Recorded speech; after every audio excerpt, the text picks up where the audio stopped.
Hello friends, welcome to the channel quick book learner. I am Sakshi और जो आज हम पढ़ रहे हैं वो घटना चक्र के बारे में पढ़ेंगे। घटना चक्र जो कि दृष्टि 2024 समसामयिकी घटनाओं का वार्षिक संकलन देखेंगे, जो कि 1 जनवरी 2023 से 10 जनवरी 2024 तक क्या है दिया गया है। तो इस कंप्लीट करंट अफेयर्स को जो दृष्टि करंट अफेयर बुक आती है, इसको हम कंप्लीटली क्या करेंगे, रिवाइज करेंगे। तो आप चाहें तो बुक से भी रिवाइज कर सकते हैं या आप चाहें तो हमारे साथ भी रिवाइज कर सकते हैं। तो सबसे पहले हम देखते हैं कि सूक्ष्म दृष्टि वर्ष भर की प्रमुख घटनाओं का बिंदुवार जो भी प्रस्तुतिकरण है उसको हम पढ़ेंगे। तो जो भी राष्ट्रीय मामले दिए गए हैं उन सभी घटनाओं को हम क्या करेंगे, पढ़ेंगे। तो अगर हम देखें तो वाइब्रेंट गुजरात वैश्विक शिखर सम्मेलन 2024 का आयोजन कब किया गया। तो वाइब्रेंट गुजरात वैश्विक शिखर सम्मेलन का जो आयोजन है वो 10 से 12 जनवरी 2024 में किया गया। नेक्स्ट है वर्ष 2024 में इसका कौन सा संस्करण आयोजित किया गया। तो वर्ष 2024 में कौन सा संस्करण था, ये 10वां संस्करण था। हम किसकी बात कर रहे हैं, वाइब्रेंट गुजरात वैश्विक शिखर सम्मेलन की बात कर रहे हैं।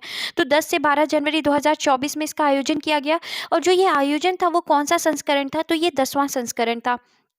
इसके बाद पश्चिम बंगाल सरकार ने किस दिन को राज्य दिवस के रूप में मनाने हेतु अधिसूचना जारी की है। तो पश्चिम बंगाल सरकार ने 1 जनवरी 2024 को राज्य दिवस के रूप में मनाने की क्या की है, अधिसूचना जारी की है। तो 1 जनवरी 2024 को। इसके बाद अगला है पोइला बैशाख बंगाली नववर्ष का क्या है, प्रथम दिन है। तो हमें ध्यान रखना है कि पोइला बैशाख जो है वो बंगाली नववर्ष का क्या है, प्रथम दिन है।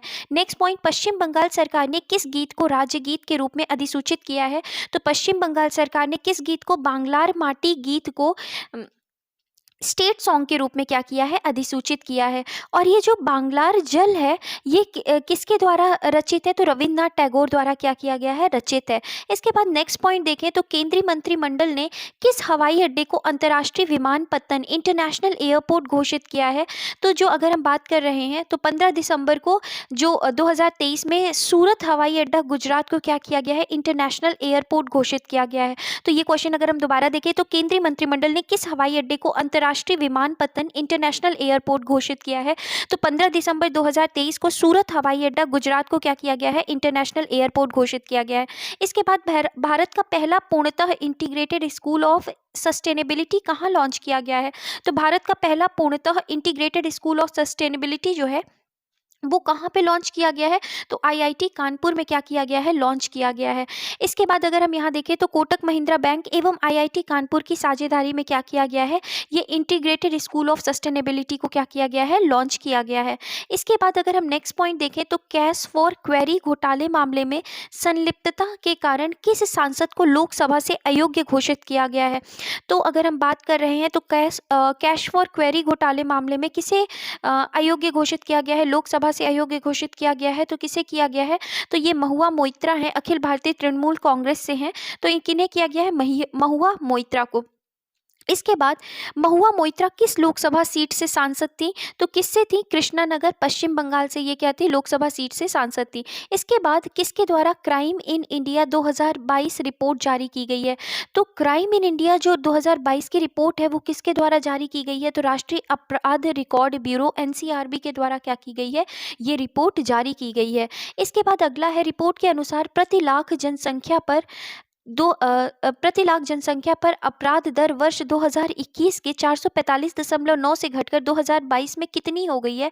तो अगर हम बात कर रहे हैं रिपोर्ट के अनुसार प्रति लाख जनसंख्या पर अपराध दर वर्ष 2021 से 445.9 से घटकर 2022 में कितनी हो गई है, तो 422.2 हो गई है। इसके बाद नेक्स्ट क्वेश्चन है, प्रति लाख जनसंख्या पर सबसे कम अपराध किस महानगर में दर्ज किए गए हैं। तो प्रति लाख जनसंख्या पर सबसे कम अपराध जो है वो कहाँ पर, कौन से महानगर में दर्ज किए गए हैं, तो कोलकाता में। विश्व के पहले पोर्टेबल अस्पताल का अनावरण कहाँ किया गया है, तो विश्व के पहले पोर्टेबल अस्पताल का अनावरण जो है वो कहाँ किया गया है, गुरुग्राम हरियाणा में किया गया है। तो अगर हम बात कर रहे हैं पोर्टेबल अस्पताल का अनावरण गुरुग्राम हरियाणा में, और इस अस्पताल का क्या नाम है, तो आरोग्य मैत्री एड क्यूब है। इसे किस परियोजना के तहत निर्मित किया गया है, तो भीष्म परियोजना के तहत क्या किया गया है, निर्मित किया गया है। कहाँ किया गया है, गुरुग्राम हरियाणा में। और इस अस्पताल का नाम क्या है, तो आरोग्य मैत्री एड क्यूब नाम है। नेक्स्ट क्वेश्चन है, केंद्रीय मंत्रिमंडल ने विशेष रूप से संवेदनशील जनजातियों के लिए किस योजना को मंजूरी प्रदान की है? तो किस योजना को मंजूरी प्रदान की गई है? प्रधानमंत्री जनमन योजना को क्या की गई है? संवेदनशील जनजातियों के लिए योजना को मंजूरी दी गई है और इस योजना का क्या नाम है? पीएम जनमन योजना नाम है। प्रधानमंत्री जनमन का विस्तारित रूप क्या है? तो प्रधानमंत्री जनजाति आदिवासी न्याय महाअभियान जो है वो जनमन का विस्तारित रूप है। द हम्प नामक द्वितीय विश्व युद्ध संग्रहालय का उद्घाटन कहाँ किया गया है? तो द हम्प नामक द्वितीय विश्व युद्ध संग्रहालय का जो उद्घाटन है वो पासीघाट अरुणाचल प्रदेश में किया गया है। केंद्रीय मंत्रिमंडल ने किस समूह को ड्रोन उपलब्ध कराने से संबंधित एक योजना को मंजूरी दी है? तो केंद्रीय मंत्रिमंडल ने किस समूह को ड्रोन उपलब्ध कराने के लिए एक योजना को मंजूरी दी है? तो महिला स्वयं सहायता समूह को क्या की है? इस समूह को ड्रोन उपलब्ध कराने से संबंधित एक योजना को क्या दी गई है? मंजूरी दी गई है। इसके बाद अगर हम देखते हैं तो नेक्स्ट पॉइंट अगर हम देखें तो 10,000 में जन औषधि केंद्र का उद्घाटन कहाँ किया गया? तो 10,000वें जन औषधि केंद्र का जो उद्घाटन है वो कहाँ किया गया है? तो एम्स देवघर झारखंड में किया गया है। तो 10,000वें जन औषधि केंद्र का उद्घाटन कहाँ? एम्स देवघर झारखंड में किया गया है। आयुष्मान भारत हेल्थ और वेलनेस सेंटर का नाम बदलकर क्या कर दिया गया है? तो आयुष्मान भारत हेल्थ एवं वेलनेस सेंटर का नाम बदलकर आयुष्मान आरोग्य मंदिर कर दिया गया है। नेक्स्ट क्वेश्चन है, काशी तमिल संगमम का दूसरा चरण कब आयोजित किया जाएगा? तो किया गया। तो काशी तमिल संगमम का जो दूसरा चरण है वो कब आयोजित किया गया? 17 से 30 दिसंबर 2023। और यह संगम जो था वो कहाँ आयोजित किया गया? तो यह संगम जो था वो वाराणसी उत्तर प्रदेश में आयोजित किया गया। इसके बाद गुजरात ने किस मछली को राज्य मछली घोषित किया है? तो गुजरात ने घोल मछली को क्या किया है? राज्य मछली घोषित किया है। इसके बाद किस राज्य के रिस्पॉन्सिबल टूरिज्म मिशन को संयुक्त राष्ट्र विश्व पर्यटन संगठन की ग्लोबल केस स्टडी लिस्ट में शामिल किया गया है? तो किस राज्य के रिस्पॉन्सिबल टूरिज्म मिशन को शामिल किया गया है? तो केरल राज्य के रिस्पॉन्सिबल टूरिज्म मिशन को संयुक्त राष्ट्र विश्व पर्यटन संगठन की ग्लोबल केस स्टडीज लिस्ट में शामिल किया गया है। इसके बाद अगर हम बात करते हैं विश्व के पहले 3D प्रिंटेड मंदिर का अनावरण कहाँ किया गया है? तो अगर हम बात कर रहे हैं तो विश्व के पहले 3D प्रिंटेड मंदिर का जो अनावरण है ये सिद्धिपेट तेलंगाना में किया गया है। साथी पोर्टल किनके द्वारा लॉन्च किया गया है? तो साथी पोर्टल केंद्रीय शिक्षा मंत्रालय एवं IIT कानपुर के द्वारा लॉन्च किया गया है। साथी का पूर्ण रूप क्या है? तो अगर हम बात करते हैं self assessment test and help for entrance examination जो है वो साथी का क्या है? फुल फॉर्म है। इसके बाद अग्नि पहल किस मंत्रालय द्वारा लॉन्च की गई है? तो जो अग्नि पहल है वो केंद्रीय आयुष मंत्रालय के द्वारा क्या की गई है? लॉन्च की गई है। अग्नि से क्या तात्पर्य है? तो अग्नि का तात्पर्य आयुर्वेद ज्ञान नैपुण्य पहल से है। किस शहर से विकसित भारत संकल्प यात्रा का शुभारंभ किया गया? तो किस शहर से विकसित भारत संकल्प का शुभारंभ किया गया है? तो विकसित भारत संकल्प यात्रा का जो शुभारंभ किया गया है वो खूंटी झारखंड से किया गया है। किस राज्य द्वारा हर बच्चे के लिए हर अधिकार अभियान लॉन्च किया गया है? तो हर बच्चे के लिए हर अधिकार का जो लॉन्च किया गया ये कहाँ से किया गया है? तो उत्तर प्रदेश से किया गया है। Next question, city investment to innovate integrate and sustain 2.0 cities 2.0 challenge कहाँ लॉन्च किया गया है? तो ये कहाँ लॉन्च किया गया है? नई दिल्ली में लॉन्च किया गया है। सिटीज 2.0 का मुख्य उद्देश्य क्या है? तो एकीकृत अपशिष्ट प्रबंधन के साथ चक्रीय अर्थव्यवस्था को बढ़ावा देना ही क्या है? सिटीज 2.0 का क्या है? मुख्य उद्देश्य है। इसके बाद अगर हम देखें उत्तर प्रदेश के पहले भेड़ बकरी पालन प्रशिक्षण केंद्र का लोकार्पण कहाँ किया गया है? तो ये लोकार्पण कहाँ किया गया है? इटावा में किया गया है। नेक्स्ट क्वेश्चन अगर हम देखें तो उत्तर प्रदेश के किस जिले में देश के सबसे बड़े कन्या पूजन कार्यक्रम शक्ति बंधन का आयोजन किया गया? तो अगर हम बात करें तो उत्तर प्रदेश के किस जिले में सबसे बड़े कन्या पूजन कार्यक्रम शक्ति बंधन का आयोजन किया गया? तो ये कहाँ किया गया? गोंडा में किया गया। कब? 22 अक्टूबर 2023 को। प्रधानमंत्री नरेंद्र मोदी ने अपने चित्तौड़गढ़ राजस्थान दौरे पर किस ऐतिहासिक मंदिर का दौरा किया? तो सांवरिया सेठ मंदिर का उन्होंने क्या किया था? दौरा किया था। नेक्स्ट क्वेश्चन है, ISO 9001 2015 प्रमाणन पत्र प्राप्त करने वाला भारत का पहला महिला थाना कहाँ स्थित है? तो ये कहाँ पर स्थित है? भोपाल मध्य प्रदेश में में है। नेक्स्ट है, देश की पहली रैपिड रेल सेवा को क्या नाम दिया गया है? तो देश की पहली रैपिड रेल सेवा को क्या नाम दिया गया है? नमो भारत नाम दिया गया है। नेक्स्ट क्वेश्चन है, राष्ट्रव्यापी ऑपरेशन चक्र 2 नामक अभियान किसने प्रारंभ किया? तो राष्ट्रव्यापी ऑपरेशन चक्र 2 जो है, ये अभियान किसके द्वारा शुरू किया गया है? तो सीबीआई के द्वारा, केंद्रीय जांच ब्यूरो के द्वारा, ऑपरेशन चक्र 2। इसके बाद यह अभियान किसके खिलाफ प्रारंभ किया गया है? तो संगठित साइबर अपराध के खिलाफ। गृह मंत्री अमित शाह ने किस शहर में सामऊ शहीद स्मारक एवं पुस्तकालय का उद्घाटन किया? तो सामऊ शहीद स्मारक एवं पुस्तकालय का उद्घाटन जो है वो कहाँ किया गया? तो गांधीनगर, गुजरात में किया गया। अगला क्वेश्चन है, तो अगर हम देखें तो ये जो सामऊ शहीद स्मारक था, ये किस क्रांति से संबंधित है? तो कौन सी क्रांति से संबंधित है? तो 1857 की क्रांति से संबंधित है। प्रधानमंत्री नरेंद्र मोदी ने युवा विकास के लिए किस नए सरकारी मंच को लॉन्च किया है? तो युवा विकास के लिए किस नए सरकारी मंच का लॉन्च किया गया है? मेरा युवा भारत। इसके बाद उत्तर प्रदेश राज्य की जलीय जीव किसे घोषित किया गया है?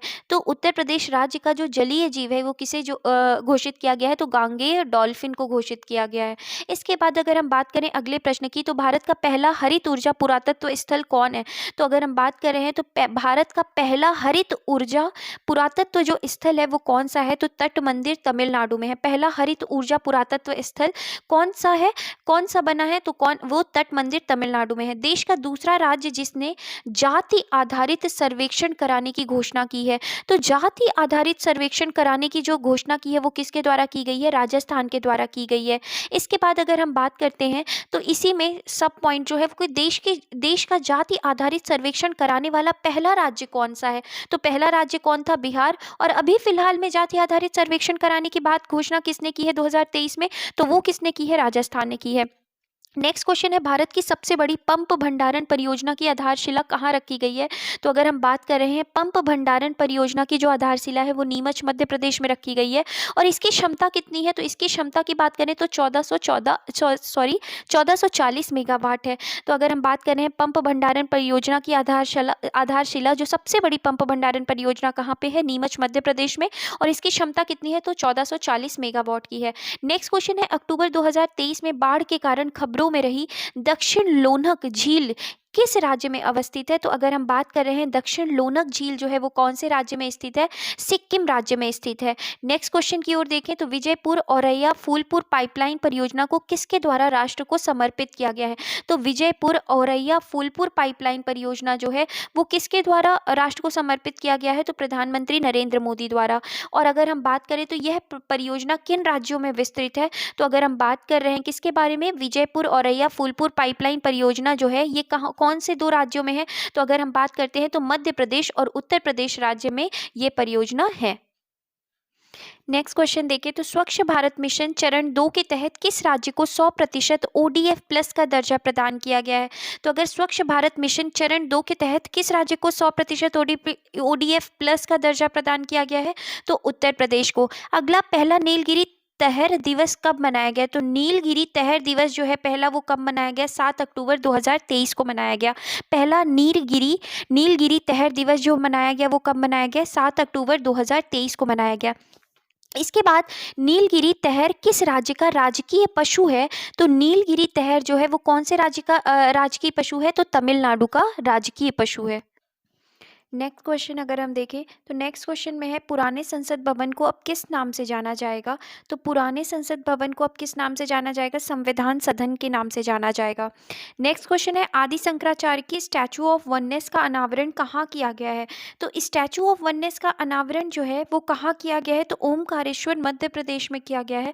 और स्टैचू ऑफ वननेस जो बनी हुई है ये किसकी मूर्ति है? तो ये आदि शंकराचार्य की क्या है? मूर्ति है। इसके बाद अगला प्रश्न देखें तो महिला आरक्षण विधेयक 2023 लोकसभा में कब पारित किया गया? तो महिला आरक्षण विधेयक 2023 लोकसभा में कब पारित किया गया? 20 सितंबर 2023 को। और इस विधेयक को अगर हम बात करें तो राज्यसभा में कब पारित किया गया? तो 21 सितंबर 2023 को पारित किया गया। तो अगर हम बात करें किसके बारे में? महिला आरक्षण विधेयक के बारे में बात कर रहे हैं तो 2023 लोकसभा में कब पारित किया गया? 20 सितंबर 2023 को। और इस विधेयक को राज्यसभा में कब पारित किया गया? तो राज्यसभा में 21 सितंबर 2023 को पारित किया गया। और यह कौन सा संविधान संशोधन विधेयक है? तो ये कौन सा संविधान संशोधन विधेयक है? ये 128वां जो है वो संविधान संशोधन विधेयक है। अगला प्रश्न है, सितंबर 2023 में किस पशु को खाद्य पशु के रूप में मान्यता दी गई? तो अगर हम बात कर रहे हैं किस पशु को खाद्य पशु के रूप में मान्यता दी गई, तो मिथुन को खाद्य पशु के रूप में क्या दी गई है? मान्यता दी गई है। अगला क्वेश्चन है, केंद्र सरकार ने कारीगरों के लिए कौन सी योजना प्रारंभ की है? तो केंद्र सरकार ने कारीगरों के लिए विश्वकर्मा योजना को क्या किया है? शुरुआत करी है। इसके बाद नेक्स्ट क्वेश्चन अगर हम देखें तो विश्व की सबसे बड़ी MICE सुविधाओं में से एक का प्रधानमंत्री नरेंद्र मोदी ने उद्घाटन किया, तो वो कौन सी है? तो अगर हम बात कर रहे हैं सबसे बड़ी MICE सुविधाओं में से एक का जो प्रधानमंत्री नरेंद्र मोदी ने उद्घाटन किया उसका नाम क्या है? यशोभूमि है। फिर इसके बाद MICE सुविधाओं का पूर्ण रूप क्या है? तो MICE का जो सुविधा है उसका पूर्ण रूप है मीटिंग, इंसेंटिव्स, कॉन्फ्रेंस और एग्जीबिशन, बैठकें, प्रोत्साहन, सम्मेलन और प्रदर्शनियां। ये जो है MICE का क्या है? पूर्ण रूप है। क्या है? मीटिंग्स, इंसेंटिव्स, कॉन्फ्रेंस और एग्जीबिशन। इसके बाद अगर हम बात करते हैं अगले प्रश्न को, तो प्रधानमंत्री नरेंद्र मोदी ने कहाँ एथिलीन क्रैकर परियोजना की आधारशिला रखी? तो एथिलीन क्रैकर परियोजना की शुरुआत जो है वो बीना रिफाइनरी मध्य प्रदेश में रखी गई। अगला क्वेश्चन है, किस राज्य ने राज्य की पहली सेवा क्षेत्र नीति को मंजूरी प्रदान की है? तो पहली सेवा क्षेत्र नीति को जो मंजूरी प्रदान की गई है वो कौन से राज्य के द्वारा? उत्तराखंड राज्य के द्वारा। नेक्स्ट क्वेश्चन है, भारतीय सेना ने पूर्व सैनिकों और शहीदों के परिजनों के कल्याण के लिए कौन सा प्रोजेक्ट लॉन्च किया है? तो पूर्व सैनिक और शहीदों के परिजनों के लिए परिजनों के कल्याण के लिए जो प्रोजेक्ट लॉन्च किया गया है वो कौन सा प्रोजेक्ट है? प्रोजेक्ट नमन है। तो भारतीय सेना ने पूर्व सैनिकों और शहीदों के परिजनों के कल्याण के लिए कौन सा प्रोजेक्ट लॉन्च किया है? प्रोजेक्ट नमन। इसके बाद नेक्स्ट क्वेश्चन है, केंद्रीय मंत्रिमंडल ने उज्ज्वला योजना को किस वर्ष तक विस्तारित करने की मंजूरी दी है? तो उज्ज्वला योजना को विस्तारित करने की जो मंजूरी दी गई है वो वर्ष 2025-26 तक दी गई है।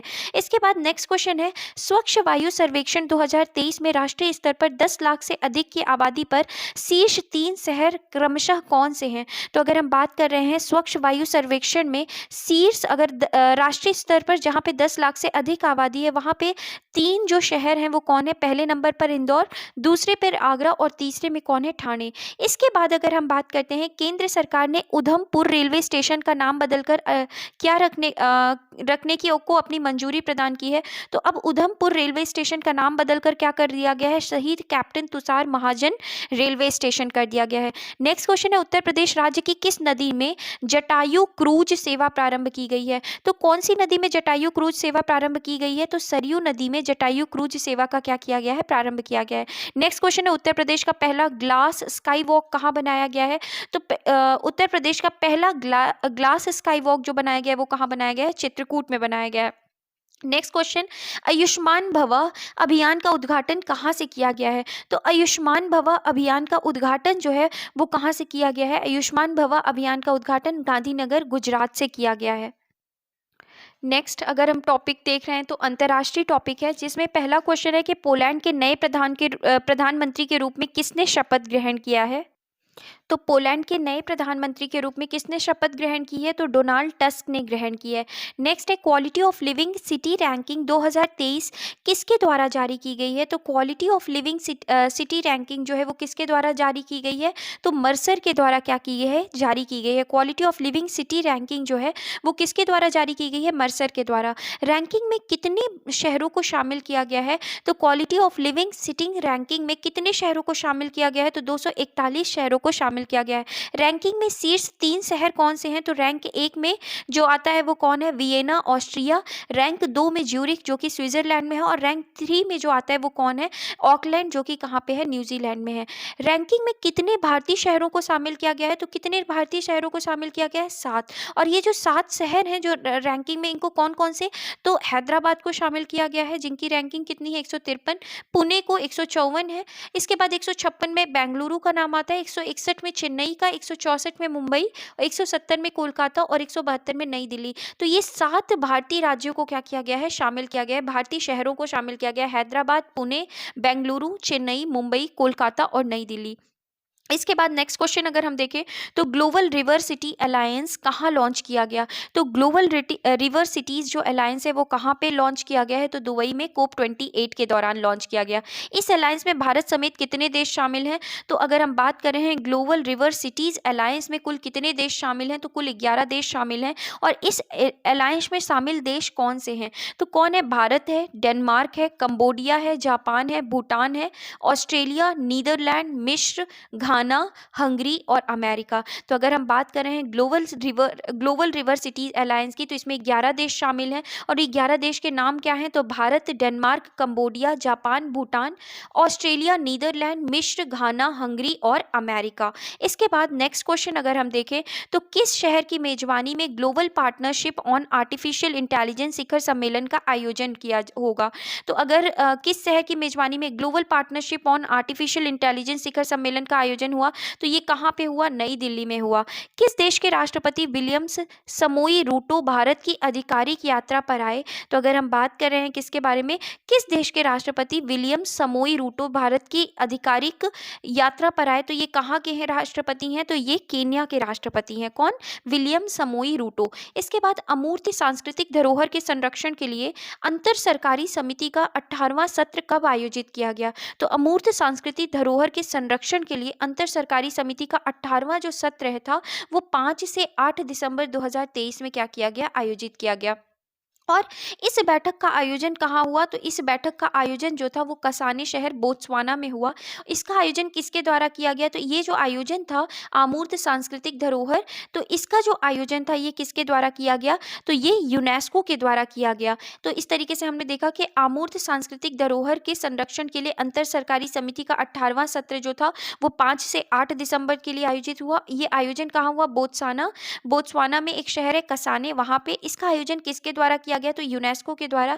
इसमें किस भारतीय नृत्य को मानवता की एक अमूर्त सांस्कृतिक धरोहर घोषित किया गया, तो किस नृत्य को, गरबा को। यह किस राज्य का प्रसिद्ध नृत्य है, गुजरात का। और इसके बाद अगर एक पॉइंट और देखें तो यूनेस्को की इस सूची में शामिल होने वाली यह भारत की कौन सी अमूर्त सांस्कृतिक धरोहर है, तो ये 15वें नंबर की क्या है, भारत की अमूर्त सांस्कृतिक धरोहर है। इसके बाद time person of the year 2023 किसे चुना गया है। अगला क्वेश्चन है time person of the year 2023 जो है 2023 में किसे चुना गया है, तो टेलर स्विफ्ट को चुना गया है। ये टेलर स्विफ्ट कौन है, अमेरिकी पॉप गायिका और क्या है, अभिनेत्री हैं। तो time person of the year किसे चुना गया है, टेलर स्विफ्ट को चुना गया है। अगला सीईओ ऑफ द ईयर 2023 किसे चुना गया है, तो सीई ऑफ द ईयर जो है वो किसे चुना गया है, तो सैम ऑल्टमैन को चुना गया है। ये ओपन ए से संबंधित है। नेक्स्ट क्वेश्चन अगर हम देखें तो एथलीट ऑफ द ईयर 2023 किसे चुना गया है, तो लियोनेल मेसी को। दुनिया की 100 सबसे शक्तिशाली महिलाओं की सूची किसके द्वारा जारी की गई, तो 100 सबसे शक्तिशाली महिलाओं की जो सूची है वो किसके द्वारा जारी की गई, फोर्ब्स के द्वारा जारी की गई। सूची में शीर्ष 3 महिलाएं कौन सी हैं, तो पहले नंबर पर आती हैं उर्सुला वॉन डेर लेयन, अध्यक्ष हैं यूरोपीय आयोग की।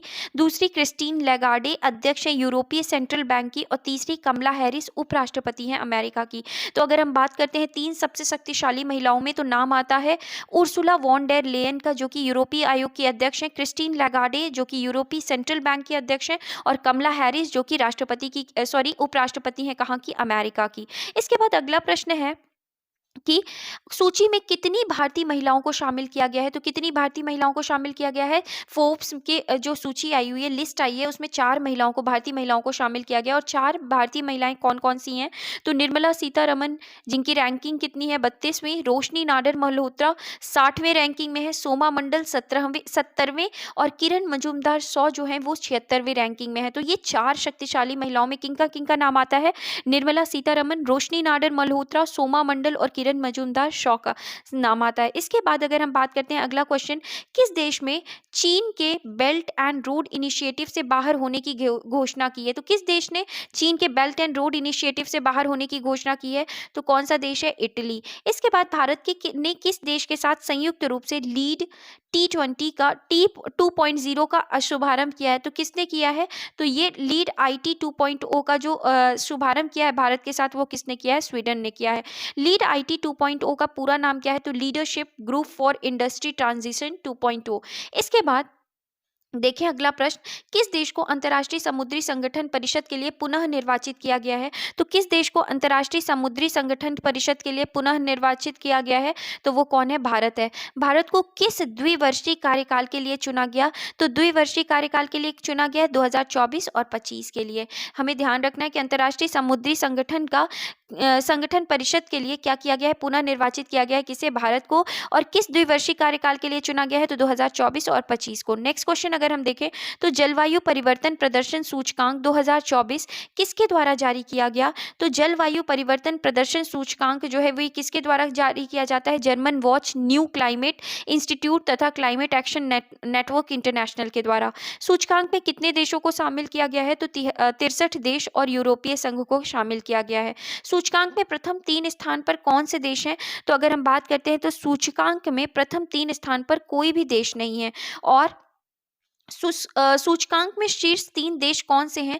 तो अगर हम बात करते हैं तो रैंक 4 में कौन आता है? डेनमार्क। रैंक 5 में एस्टोनिया। और रैंक 6 में जो आता है वो कौन आता है? फिलीपींस। तो हमें ये ध्यान रखना है कि सूचकांक के प्रथम 3 स्थान जो है इसमें कोई भी नहीं है। और अगर चौथी रैंकिंग में देखते हैं तो हमको डेनमार्क, फिर उसके बाद एस्टोनिया और फिर कौन दिखता है? फिलीपींस दिखता है। इसके बाद इसी में अगर हम एक क्वेश्चन और है कि सूचकांक में भारत की रैंकिंग कितनी है? तो भारत की रैंकिंग जो है वो कितनी है? 7वीं है। किसने ग्लोबल कूलिंग वॉच 2023 की रिपोर्ट जारी की? तो ग्लोबल कूलिंग वॉच की जो रिपोर्ट है वो किसके द्वारा जारी की जाती है? तो संयुक्त राष्ट्र पर्यावरण कार्यक्रम के द्वारा। रिपोर्ट के अनुसार वर्ष 2022 में शीतलन संबंधी ग्रीन हाउस गैस उत्सर्जन में G20 देशों की कितनी प्रतिशत हिस्सेदारी थी? तो अगर हम बात कर रहे हैं शीतलन संबंधी ग्रीन हाउस गैस उत्सर्जन में G20 देशों की कितने प्रतिशत हिस्सेदारी थी? तो 82% क्या थी? हिस्सेदारी थी। नेक्स्ट क्वेश्चन है, अर्ली वार्निंग्स फॉर ऑल पहल किसके द्वारा प्रारंभ की गई है? तो अर्ली वार्निंग फॉर ऑल पहल जो है वो संयुक्त राष्ट्र के द्वारा शुरुआत की गई है, प्रारंभ की गई है। इस पहल का उद्देश्य क्या है? वर्ष 2027 तक सभी को खतरनाक मौसम और प्राकृतिक आपदाओं से सुरक्षित कराना ही अर्ली वार्निंग फॉर ऑल पहल का क्या है? उद्देश्य है। नेक्स्ट क्वेश्चन है, यूनिसेफ ने किस देश के सहयोग से ग्रीन राइजिंग पहल को लॉन्च किया? तो ग्रीन राइजिंग पहल को लॉन्च किया है कि यूनिसेफ ने किस देश के साथ? भारत के साथ। यह पहल कहाँ लॉन्च की गई? तो कोप 28 शिखर सम्मेलन में दुबई में क्या की गई? लॉन्च की गई। नेक्स्ट क्वेश्चन है, 22 शिखर सम्मेलन का 11वां संस्करण कहाँ आयोजित किया गया? तो 22 शिखर सम्मेलन का जो 11वां संस्करण था ये कहाँ लॉन्च किया गया? दोहा, कतर में। 22 का विस्तृत रूप क्या है? World innovation summit for education. तो हमें ध्यान रखना है, world innovation summit for education जो है वो 22 का विस्तृत रूप है। इसके बाद अगर हम बात करें तो यह किस थीम पर आधारित था? तो ये कौन से 22 जो है वो किस थीम पर आधारित था? तो रचनात्मक प्रवाह, कृत्रिम बुद्धिमत्ता के युग में मानव का विकास, creative fluency, human flourishing in the age of artificial intelligence. किस भारतीय को वाइस प्राइज फॉर एजुकेशन से सम्मानित किया गया है? तो सफीना हुसैन पहली भारतीय महिला हैं जिन्हें ये दिया गया है। तो वाइस प्राइज फॉर एजुकेशन से सम्मानित किया गया है किसे? सफीना हुसैन को। नेक्स्ट क्वेश्चन है, न्यूजीलैंड का प्रधानमंत्री किसे नियुक्त किया गया है? तो न्यूजीलैंड का प्रधानमंत्री किसे नियुक्त किया गया है? क्रिस्टोफर लक्सन को। तो अगर हम बात करें न्यूजीलैंड का प्रधानमंत्री किसे नियुक्त किया गया है? तो क्रिस्टोफर लक्सन को। कौन सा मंदिर परिसर इटली के पोम्पेई को पीछे छोड़कर विश्व का 8वां आश्चर्य बन गया है? तो कौन सा मंदिर परिसर है जो इटली की पोम्पेई को पीछे छोड़कर विश्व का 8वां आश्चर्य बन गया है? तो 8वां आश्चर्य कौन बन गया है? अंकोर वाट मंदिर। कहाँ पे है ये? कंबोडिया में है। इसके बाद नेक्स्ट क्वेश्चन, अफ्रीकी देश लाइबेरिया का राष्ट्रपति किसे चुना गया है? तो अफ्रीकी देश लाइबेरिया का जो राष्ट्रपति है किसे चुना गया है? जोसेफ बोकाई को चुना गया है। तो अफ्रीकी देश लाइबेरिया का राष्ट्रपति किसे चुना गया है? जोसेफ बोकाई को चुना गया है। एपेक लीडर वीक 2023 कहाँ आयोजित किया गया? तो एपेक लीडर वीक जो है 2023 का कहाँ आयोजित किया गया है? सैन फ्रांसिस्को USA में किया गया है। थीम क्या है? तो थीम जो है सबके लिए एक लचीले और संधारणीय भविष्य का निर्माण। ये क्या है? एपेक लीडर वीक का क्या था? थीम था। इसके बाद लग्जमबर्ग का नया प्रधानमंत्री किसे नियुक्त किया गया है? तो लग्जमबर्ग का जो नया प्रधानमंत्री है वो किसे नियुक्त किया गया है? ल्यूक फ्रीडेन को नियुक्त किया गया है। नेक्स्ट क्वेश्चन है, मालदीव के नए राष्ट्रपति के रूप में किसने शपथ ली? तो मालदीव के नए राष्ट्रपति के रूप में किसने शपथ ली है? तो अगर हम बात कर रहे हैं डॉक्टर मोहम्मद मुइज्जू ने मालदीव के नए राष्ट्रपति के रूप में क्या की है, शपथ ली है। चक्रवात मिथिली कहाँ पर आया, तो चक्रवात मिथिली जो था वो बंगाल की खाड़ी पर आया था। इस चक्रवात का नामकरण किसके द्वारा हुआ, तो मालदीव के द्वारा। इस चक्रवात से मुख्यतः कौन कौन से देश प्रभावित हुए, तो भारत और बांग्लादेश। इसके बाद नेक्स्ट क्वेश्चन अगर हम देखें तो इनोवेशन हैंडशेक कहाँ लॉन्च किया गया, तो इनोवेशन हैंडशेक कहाँ लॉन्च किया गया, सैन फ्रांसिस्को में लॉन्च किया गया। इसका उद्देश्य क्या है, भारत और अमेरिका के बीच द्विपक्षीय तकनीकी संबंधों को मजबूत करना। किसका, इनोवेशन हैंडशेक का उद्देश्य है। इसके बाद अगला क्वेश्चन अगर हम देखें तो कौन सा देश आधिकारिक रूप से treaty on conventional armed forces in Europe से बाहर हो गया है, तो treaty on conventional armed forces in Europe से जो बाहर हो गया है वो कौन बाहर हो गया है, रूस बाहर हो गया है। इसके बाद अगला क्वेश्चन है क्यूएस विश्व यूनिवर्सिटी रैंकिंग एशिया 2024 किसके द्वारा जारी की गई, तो ये किसके द्वारा जारी की गई है, क्वाक्वारेली साइमंड्स के द्वारा क्या की गई है, जारी की गई है। और यह कौन सा संस्करण था, तो यह 16वां क्या था, 16वां संस्करण था।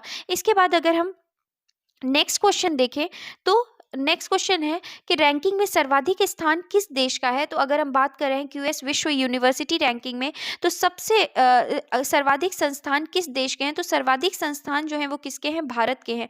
और रैंकिंग में शीर्ष स्थान पर कौन सा संस्थान रहा है, तो कौन सा स्थान रहा है, तो पैक्विंग विश्वविद्यालय जो कि कहाँ पे है, चीन में है। तो ये जो संस्थान है ये शीर्ष स्थान पर रहा है। इसके बाद रैंकिंग में भारत का शीर्ष स्थान कौन सा है, तो भारत का शीर्ष संस्थान जो है वो कौन है, आईआईटी बॉम्बे। रैंक 40 मिली हुई है, रैंकिंग जो है 40 है। किसने इकोलॉजिकल थ्रेट रिपोर्ट 2023 जारी की, तो इकोलॉजिकल थ्रेट रिपोर्ट 2023 जो जारी की गई है institute for economics and peace के द्वारा जारी की गई है। तो इकोलॉजिकल थ्रेट रिपोर्ट जो है institute for economics and peace के द्वारा जारी की गई है। वॉइस ऑफ ग्लोबल साउथ शिखर सम्मेलन कब आयोजित किया गया, तो वॉइस ऑफ ग्लोबल साउथ शिखर सम्मेलन 17 नवंबर 2023 को आयोजित किया गया। इस सम्मेलन की अध्यक्षता किसने की, तो प्रधानमंत्री नरेंद्र मोदी ने की। और इस सम्मेलन का पहला संस्करण कब आयोजित किया गया था, तो इस सम्मेलन का पहला संस्करण जो है वो जनवरी 2023 में क्या किया गया था, आयोजित किया गया था। किसने 2023 state of climate services health report जारी की, तो अगर हम बात कर रहे हैं state of climate services health report जो है वो किसके द्वारा जारी की गई है, तो विश्व मौसम विज्ञान संगठन के द्वारा जारी की गई है। इसके बाद पारे पर मीना माता कन्वेंशन के पक्षकारों के सम्मेलन की 5वीं बैठक कोप 5 कहाँ आयोजित की गई, तो ये कहाँ आयोजित की गई थी, जेनेवा स्विट्जरलैंड में क्या की गई थी, आयोजित की गई थी, पारे पर मियामाता कन्वेंशन।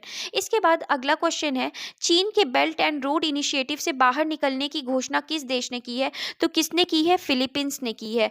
प्रथम ग्लोबल एआई सेफ्टी समिट 2023 में कितने देशों ने कृत्रिम बुद्धिमत्ता से जुड़े जोखिमों को रोकने के लिए विश्व के पहले समझौते पर हस्ताक्षर किया, तो कितने देश ने, 28 देशों ने क्या किया है, समझौता किया है। और इस समझौते को क्या नाम दिया गया है, तो ब्लेचली घोषणा। इसे क्या कहा गया है, इस समझौते को क्या कहा गया है, ब्लेचली घोषणा कहा गया है। कितने शहरों को वर्ल्ड सिटीज डे के अवसर पर यूनेस्को क्रिएटिव सिटीज नेटवर्क में शामिल किया गया है, तो यूनेस्को क्रिएटिव सिटीज नेटवर्क में शामिल किया गया है कितने शहरों को, 55 शहरों को। इनमें से भारत के कौन से शहर शामिल है, तो ग्वालियर और कोझिकोड, ये दो है, ग्वालियर संगीत के लिए और कोझिकोड साहित्य के लिए। किस संस्थान ने एडेप्टेशन गैप रिपोर्ट जारी की, तो एडेप्टेशन जो गैप रिपोर्ट है वो संयुक्त राष्ट्र पर्यावरण कार्यक्रम के द्वारा यूएनईपी के द्वारा क्या की गई है, जारी की गई है। और ये रिपोर्ट किससे संबंधित है, जलवायु परिवर्तन से। और अगर हम बात करें तो 24 अक्टूबर 2023 को वर्ष 2030 तक नदी डॉल्फिन के संरक्षण के लिए वैश्विक घोषणा पत्र पर कितने देशों ने हस्ताक्षर किए हैं, तो 11 देश ने। 11 देश कौन कौन से हैं, तो Bangladesh, Bolivia, Brazil, Cambodia, Colombia, Ecuador, Bharat, Nepal, Pakistan, Peru और वेनेजुएला। इन 12 देशों ने नदी डॉल्फिन के संरक्षण के लिए एक वैश्विक घोषणा पत्र पे क्या किए हैं, हस्ताक्षर किए हैं। कौन कौन से 11 देश हैं, Bangladesh, Bolivia, Brazil, Cambodia, Colombia, Ecuador, Bharat, Nepal, Pakistan, Peru और वेनेजुएला। नेक्स्ट पॉइंट अगर हम देखें तो नदी डॉल्फिन के संरक्षण के लिए वैश्विक घोषणा पत्र पर हस्ताक्षर कहाँ किए गए हैं, तो नदी डॉल्फिन के संरक्षण के लिए वैश्विक घोषणा पत्र पर जो हस्ताक्षर है ये बोगोटा, कोलंबिया में किए गए हैं। नेक्स्ट है अंतर्राष्ट्रीय प्रतिस्पर्धा नेटवर्क के संचालन समूह समूह का सदस्य कौन बना है? तो कौन बना है? भारतीय प्रतिस्पर्धा आयोग जो है वो अंतर्राष्ट्रीय प्रतिस्पर्धा नेटवर्क के संचालन समूह का सदस्य बना है। नेक्स्ट क्वेश्चन है, स्लोवाकिया का प्रधानमंत्री किसे नियुक्त किया गया है? तो स्लोवाकिया का जो प्रधानमंत्री है किसे नियुक्त किया गया है? तो रॉबर्ट फीको को स्लोवाकिया का क्या बनाया गया है? प्रधानमंत्री बनाया गया। नेक्स्ट क्वेश्चन अगर हम देखें तो हरिकेन ओटिस ने कहाँ तबाही मचाई? तो हरिकेन ओटिस ने कहाँ तबाही मचाई थी? तो अकापुल्को मैक्सिको में। किस संस्था ने इंटरकनेक्टेड डिजास्टर रिस्क रिपोर्ट 2023 जारी की? तो किस संस्था के द्वारा इंटरकनेक्टेड डिजास्टर रिस्क रिपोर्ट जारी की गई है? तो United Nations university institute for environment and human security के द्वारा इंटरकनेक्टेड डिजास्टर रिस्क रिपोर्ट को क्या किया गया है? जारी किया गया है। इसके बाद अगला क्वेश्चन है कि किस देश ने अंतर्राष्ट्रीय सौर गठबंधन असेंबली के छठे सत्र की मेजबानी की? तो किस देश ने अंतर्राष्ट्रीय सौर गठबंधन असेंबली के छठे सत्र की मेजबानी की है? तो कौन है? भारत है। इसके बाद अगर हम बात करते हैं नेक्स्ट क्वेश्चन की, तो भारत के किस संस्थान को सस्टेनेबिलिटी रिपोर्टिंग में संयुक्त राष्ट्र का पुरस्कार दिया गया है? तो अगर हम बात कर रहे हैं कि भारत के किस संस्थान को सस्टेनेबिलिटी रिपोर्टिंग में संयुक्त राष्ट्र का पुरस्कार प्राप्त किया गया है? तो institute of chartered accountants of India को सस्टेनेबिलिटी रिपोर्टिंग में संयुक्त राष्ट्र का क्या दिया गया है? पुरस्कार दिया गया है। इसके बाद संयुक्त राष्ट्र विश्व पर्यटन संगठन की 25वीं महासभा कहाँ आयोजित की गई? तो संयुक्त राष्ट्र विश्व पर्यटन संगठन की 25वीं महासभा जो है वो समरकंद उज्बेकिस्तान में क्या की गई है? आयोजित की गई है। तो फिर से ये क्वेश्चन को देखें, अगर हम संयुक्त राष्ट्र विश्व पर्यटन संगठन की 25वीं महासभा को कहाँ आयोजित किया गया है? तो समरकंद उज्बेकिस्तान में संयुक्त राष्ट्र विश्व पर्यटन संगठन की 25वीं महासभा को आयोजित किया गया। इसके बाद अगला प्रश्न अगर हम देखें तो संयुक्त राष्ट्र विश्व पर्यटन संगठन द्वारा भारत के किस गांव को सर्वश्रेष्ठ पर्यटन गांव की सूची में शामिल किया गया है? तो कौन से गांव को? तो धोरडो गांव गुजरात का है, जिसको अगर हम बात कर रहे हैं किसके द्वारा, तो संयुक्त राष्ट्र विश्व पर्यटन संगठन के द्वारा क्या किया गया है? संयुक्त राष्ट्र विश्व पर्यटन संगठन के द्वारा ये जो धोरडो गांव है गुजरात का, इसको क्या किया गया है? सर्वश्रेष्ठ पर्यटन गांव की सूची में शामिल किया गया है। नेक्स्ट क्वेश्चन है, सबसे कम उम्र में इक्वाडोर के राष्ट्रपति का चुनाव किसने जीता है? तो अगर हम बात कर रहे हैं कि सबसे कम उम्र में इक्वाडोर के राष्ट्रपति का चुनाव जिसने जीता है, उनका नाम क्या है? Daniel Noboa. क्या नाम है? डैनियल नोवोआ। नेक्स्ट क्वेश्चन है, किस संस्थान ने वन CGIAR भागीदारी में शामिल होने के लिए समझौता किया? तो वन CGIAR में भागीदारी लेने के लिए, शामिल होने के लिए जो समझौता किया है वो किसने किया है? अंतर्राष्ट्रीय अर्ध शुष्क उष्णकटिबंधीय फसल अनुसंधान संस्थान। तो किसने वन CGIAR में भागीदारी में शामिल होने के लिए समझौता किसके द्वारा किया गया है? अंतर्राष्ट्रीय अर्ध शुष्क उष्णकटिबंधीय फसल अनुसंधान संस्थान के द्वारा। CGIAR क्या है? तो खाद्य सुरक्षित भविष्य हेतु वैश्विक अनुसंधान भागीदारी है। इसके बाद अगला क्वेश्चन है, भारत और यूके के बीच पहली 2+2 वार्ता कहाँ आयोजित की गई? तो भारत और यूके के बीच पहली 2+2 वार्ता जो है वो कहाँ आयोजित की गई है? नई दिल्ली में। नेक्स्ट क्वेश्चन है, इजराइल और हमास के बीच संघर्ष में फंसे भारतीयों को वहां से निकालने के लिए भारत ने कौन सा ऑपरेशन शुरू किया है? तो हमें ध्यान रखना है कि इजराइल और हमास के बीच संघर्ष में फंसे भारतीयों को वहां से निकालने के लिए ऑपरेशन कौन सा चलाया गया है? तो ऑपरेशन अजय चलाया गया है। अगला है, अक्टूबर 2023 में भारतीय भेषज संहिता आयोग किसका सदस्य बना? तो भारतीय भेषज संहिता आयोग जो है ये फार्माकोपियल डिस्कशन ग्रुप का क्या बना है? सदस्य बना है। नेक्स्ट क्वेश्चन, किस देश की पहली महिला राष्ट्रपति सामिया सुलूहु हसन ने भारत की राजकीय यात्रा की? तो किस देश की पहली महिला राष्ट्रपति सामिया सुलूहु हसन है? ये कहाँ की हैं? तंजानिया की हैं। अगला प्रश्न अगर हम देखें, इसी से रिलेटेड है कि किस विश्वविद्यालय द्वारा सामिया सुलूहु हसन को डॉक्टरेट की मानद उपाधि प्रदान की गई है? तो जवाहरलाल नेहरू विश्वविद्यालय नई दिल्ली द्वारा सामिया सुलूहु हसन को डॉक्टरेट की मानद उपाधि क्या की गई है? प्रदान की गई है। अगला प्रश्न अगर हम देखें तो भारत के विश्व के दूसरे सबसे बड़े हिंदू मंदिर अक्षरधाम मंदिर का उद्घाटन कहाँ किया गया? तो भारत के बाहर विश्व के दूसरे सबसे बड़े हिंदू मंदिर अक्षरधाम मंदिर का उद्घाटन जो है वो कहाँ किया गया है? न्यू जर्सी USA में किया गया है। नेक्स्ट अगर हम देखें तो इजराइल ने फिलिस्तीन के आतंकवादी समूह हमास के खिलाफ कौन सा ऑपरेशन प्रारंभ किया है? तो अगर हम बात करें तो इजराइल ने फिलिस्तीन के आतंकवादी समूह हमास के खिलाफ ऑपरेशन आयरन स्वार्ड्स को क्या किया है? शुरुआत की है। नेक्स्ट क्वेश्चन है, ग्लोबल हंगर इंडेक्स जो है वो किसने जारी किया? तो अगर हम बात कर रहे हैं ग्लोबल हंगर इंडेक्स किसने जारी किया? तो ग्लोबल हंगर इंडेक्स जो है वो कंसर्न वर्ल्ड वाइड, तथा अगर हम बात कर रहे हैं तो हंगर हेल्थ के द्वारा क्या किया गया है, ये ग्लोबल हंगर इंडेक्स को क्या किया गया है, जारी किया गया है।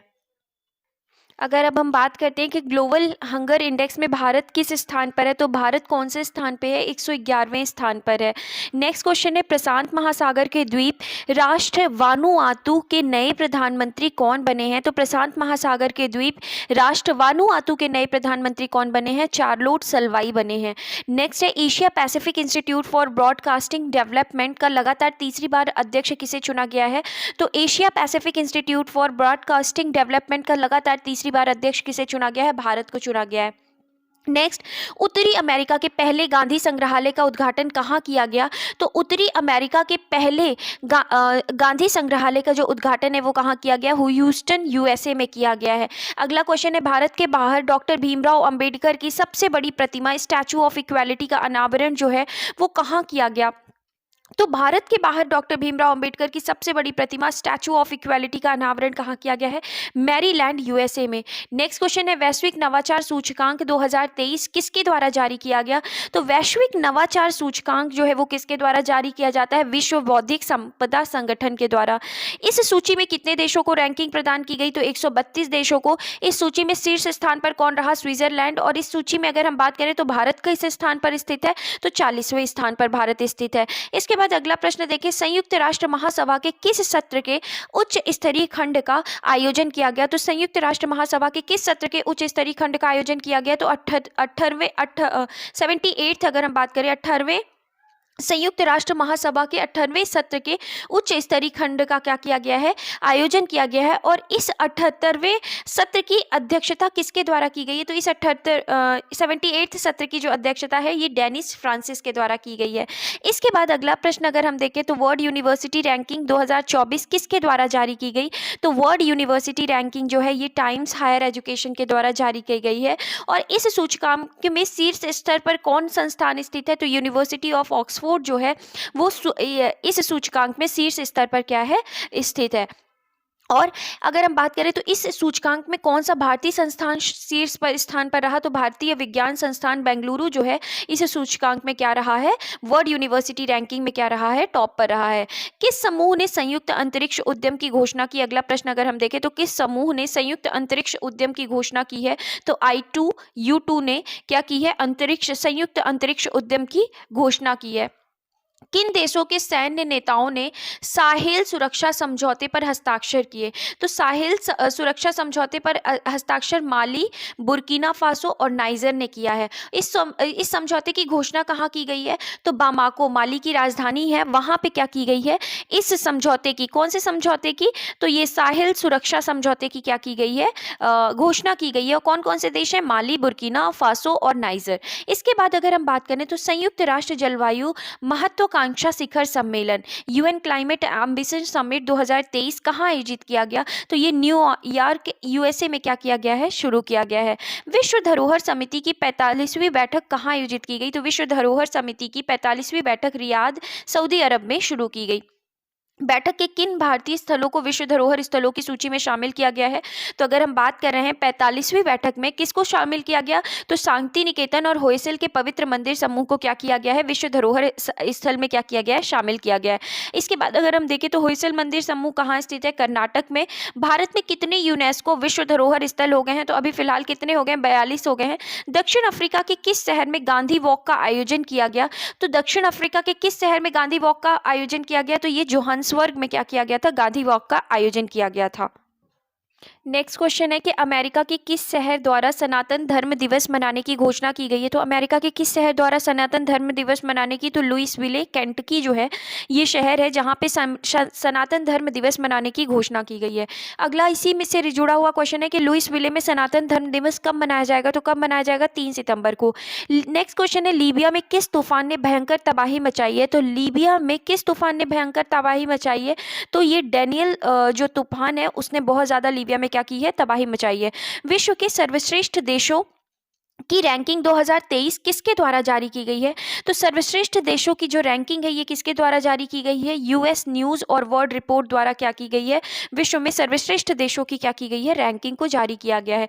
इसके बाद वर्ष 2023 की इस सूची में शीर्ष स्थान पर कौन सा देश है? तो कौन सा देश है? स्विट्जरलैंड। और इस सूची में भारत का कौन सा स्थान है? तो भारत की अगर हम बात करते हैं तो 30वां स्थान है। वैश्विक नेक्स्ट क्वेश्चन अगर हम देखें तो वैश्विक जैव ईंधन गठबंधन का शुभारंभ कब किया गया? तो वैश्विक जैव ईंधन का शुभारंभ 9 सितंबर 2023 को किया गया। फिर से बात करें अगर हम इस क्वेश्चन की तो वैश्विक जैव ईंधन गठबंधन का शुभारंभ 9 सितंबर 2023 को किया गया। नेक्स्ट क्वेश्चन है किस देश ने मिनटमैन 3 मिसाइल का सफलतापूर्वक परीक्षण किया? तो मिनटमैन 3 मिसाइल का सफलतापूर्वक परीक्षण जो है वो किसके द्वारा किया गया? अमेरिका के द्वारा। मिनटमैन 3 किस तरह की मिसाइल है? तो मिनटमैन 3 जो है ये अंतर महाद्वीपीय बैलिस्टिक मिसाइल है। अंतर महाद्वीपीय बैलिस्टिक मिसाइल है। इसके बाद नेक्स्ट क्वेश्चन है प्रधानमंत्री नरेंद्र मोदी ने किस देश में भारतीय दूतावास स्थापित करने की घोषणा की है? तो भारतीय दूतावास घोषणा की है कहाँ पे? स्थापित करने की तिमोर लेस्ते में। इसके बाद अगला क्वेश्चन है कि काठमांडू कलिंग साहित्य महोत्सव का आयोजन कहाँ किया गया? तो काठमांडू कलिंग साहित्य महोत्सव का आयोजन जो है वो ललितपुर नेपाल में किया गया। महोत्सव में किन देशों ने भाग लिया? तो अगर काठमांडू कलिंग साहित्य महोत्सव की बात करते हैं तो इस महोत्सव में भारत, नेपाल, भूटान, बांग्लादेश और श्रीलंका ने भाग लिया। नेक्स्ट क्वेश्चन है 43वें आसियान शिखर सम्मेलन का आयोजन कहाँ किया गया? तो हमें ध्यान रखना है कि 43वें आसियान शिखर सम्मेलन का जो आयोजन है वो जकार्ता इंडोनेशिया में किया गया। विश्व प्रतिभा रैंकिंग 2023 किसके द्वारा जारी की गई? तो विश्व प्रतिभा रैंकिंग जो है वो international institute for management development के द्वारा क्या की गई है? जारी की गई है। और इस रैंक में कितने देश शामिल हैं? तो इस रैंक में कुल अगर हम बात करते हैं तो 64 देश शामिल हैं। प्रथम रैंक जो है वो स्विट्जरलैंड की है और भारत की रैंकिंग की अगर हम बात करते हैं तो 56 रैंकिंग है। 56वीं जो है वो क्या है? रैंकिंग है। इसके बाद अगर हम फ्रेंड्स बात करते हैं तो आर्थिकी पोर्शन में अगर देखें तो वैश्विक मेगा वस्त्र कार्यक्रम भारत टैक्स 2024 कहाँ आयोजित किया जाएगा? तो वैश्विक मेगा वस्त्र कार्यक्रम भारत टैक्स जो है वो कहाँ आयोजित किया जाएगा? नई दिल्ली में। यह कार्यक्रम कब आयोजित किया जाएगा? तो 26 से 29 फरवरी 2024 को वैश्विक मेगा वस्त्र कार्यक्रम भारत टैक्स जो है वो आयोजित किया जाएगा। नेक्स्ट क्वेश्चन है ड्रग्स और अपराध पर संयुक्त राष्ट्र कार्यालय के अनुसार अफीम का शीर्ष उत्पादक देश कौन सा माना गया? तो किसे माना गया है? म्यांमार को। नेक्स्ट है क्वेश्चन अगर हम देखें तो आकांक्षी ब्लॉक कार्यक्रम के लिए पहली डेल्टा रैंकिंग किसके द्वारा जारी की गई है? तो आकांक्षी ब्लॉक कार्यक्रम के लिए पहली जो डेल्टा रैंकिंग है वो किसके द्वारा जारी की गई है? तो ये नीति आयोग के द्वारा क्या की गई है? जारी की गई है। तो हम अगर बात करते हैं आकांक्षी ब्लॉक कार्यक्रम के लिए पहली डेल्टा रैंकिंग किसके द्वारा जारी की गई है? तो नीति आयोग के द्वारा। शीर्ष 2 ब्लॉक कौन है? तो तिरयानी ब्लॉक कुमारम भीम आसिफाबाद जिला तेलंगाना में और दूसरा ब्लॉक जो है वो कौसाम्बी ब्लॉक है, कौसाम्बी उत्तर प्रदेश में। तो ये हमने देखा जो सबसे शीर्ष 2 ब्लॉक थे। किसने building adaptation and resilience in the Hindu Kush Himalayas नामक पहल शुरू की है? तो ये किसने की है? तो एशियाई विकास बैंक ने की है। इस पहल के तहत एडीबी एशियाई विकास बैंक किन देशों को जलवायु अनुकूलन में सहायता प्रदान करेगा? तो अगर हम बात करें एशियन डेवलपमेंट बैंक किन देशों को जलवायु अनुकूलन प्रदान करेगा? तो वही किसको करेगा? नेपाल और भूटान को करेगा। इसके बाद स्वास्थ्य और सुरक्षा पर 23वीं विश्व कांग्रेस का आयोजन कहाँ किया गया? तो सिडनी ऑस्ट्रेलिया में किया गया। इस कांग्रेस में ISSA विजन 0 2023 पुरस्कार किसने जीता? तो कर्मचारी राज्य बीमा निगम ने क्या किया है? ISSA विजन 0 2023 का पुरस्कार जीता है। इसके बाद अगला क्वेश्चन देखें तो किसने ग्लोबल ड्राउन स्नैपशॉट 2023 रिपोर्ट जारी की है? तो ग्लोबल ड्राउन स्नैपशॉट 2023 की जो रिपोर्ट है वो किसने जारी की है? तो UNCCD ने जारी की है। नेक्स्ट क्वेश्चन है ग्लोबल क्रेडिट आउटलुक 2024 किसके द्वारा जारी किया गया? तो ग्लोबल क्रेडिट आउटलुक जो है वो S&P ग्लोबल रेटिंग्स के द्वारा जारी किया गया। भारत किस वर्ष तक विश्व की तीसरी सबसे बड़ी अर्थव्यवस्था बन जाएगा? तो वर्ष 2030 तक जो भारत है वो विश्व की तीसरी सबसे बड़ी क्या बन जाएगा? अर्थव्यवस्था। नेक्स्ट क्वेश्चन है 9वां इंडिया फूड एक्सपो 2023 कहाँ आयोजित किया गया? तो इंडिया फूड एक्सपो जो 9वां इंडिया फूड एक्सपो था ये लखनऊ में आयोजित किया गया। यह फूड एक्सपो किसके द्वारा आयोजित किया गया? तो ये इंडियन इंडस्ट्री एसोसिएशन के द्वारा जारी किया गया। भागीदार देश कौन था? तो वियतनाम था। नेक्स्ट क्वेश्चन बात करें तो एशिया का सबसे बड़ा ओपन एयर वार्षिक व्यापार मेला बाली यात्रा कहाँ आयोजित किया गया? तो ये जो बाली यात्रा मेला था ये कहाँ आयोजित किया गया है? तो ये कटक ओडिशा में क्या आयोजित किया गया है। किस राज्य ने देश के पहले टेलीकॉम सेंटर ऑफ एक्सीलेंस के निर्माण को मंजूरी प्रदान की है? तो कौन सा राज्य है? उत्तर प्रदेश। यह सेंटर उत्तर प्रदेश के किस जिले में स्थापित किया जाएगा? तो ये सहारनपुर में क्या किया जा रहा है? स्थापित किया जा रहा है। ग्रीन बिल्डिंग कांग्रेस 2023 का आयोजन कहाँ किया गया? तो ग्रीन बिल्डिंग कांग्रेस 2023 का आयोजन जो है ग्रीन बिल्डिंग कांग्रेस का आयोजन चेन्नई तमिलनाडु में किया गया। अगला है हेमफेस्ट इंडिया 2023 का आयोजन कहाँ किया गया? तो हेमफेस्ट इंडिया 2023 का जो आयोजन है ये साइंस सिटी अहमदाबाद गुजरात में किया गया। नेक्स्ट क्वेश्चन है यूरेशियन बिजनेस समिटी 2023 का आयोजन कहाँ किया गया? तो यूरेशियन बिजनेस समिति का जो समिट का जो आयोजन है ये कहाँ किया गया? लंदन में। इसके बाद बीबीसी द्वारा 100 प्रेरक और प्रभावशाली महिलाओं की सूची में कितनी भारतीय महिलाओं को शामिल किया गया है? तो बीबीसी द्वारा कितनी महिलाओं को शामिल किया गया है? 4 महिलाओं को। और नाम क्या है? तो हम बात करें बीबीसी के द्वारा, ना कि फोर्ब्स के द्वारा। तो हमें इन चीज़ों को थोड़ा सा ध्यान से पढ़ना है कि बीबीसी द्वारा 100 प्रेरक और प्रभावशाली महिलाओं की सूची में कितनी भारतीय महिलाओं को शामिल किया गया है? 4 भारतीय महिलाओं को। और वो कौन कौन सी महिलाएं हैं? तो पहली हरमनप्रीत कौर खेल श्रेणी से, दिया मिर्जा मनोरंजन की श्रेणी से, जैतसुनमा तेंजिन पाल्मो संस्कृत और शैक्षिक श्रेणी से हैं, और आरती कुमार राव जलवायु पायनियर्स श्रेणी से हैं। इसके बाद अगर हम नेक्स्ट क्वेश्चन देखें तो ग्लोबल प्रोफेशनल अकाउंटेंट्स कन्वेंशन कहाँ आयोजित किया गया? तो ये गांधीनगर गुजरात में क्या किया गया है? आयोजित किया गया है।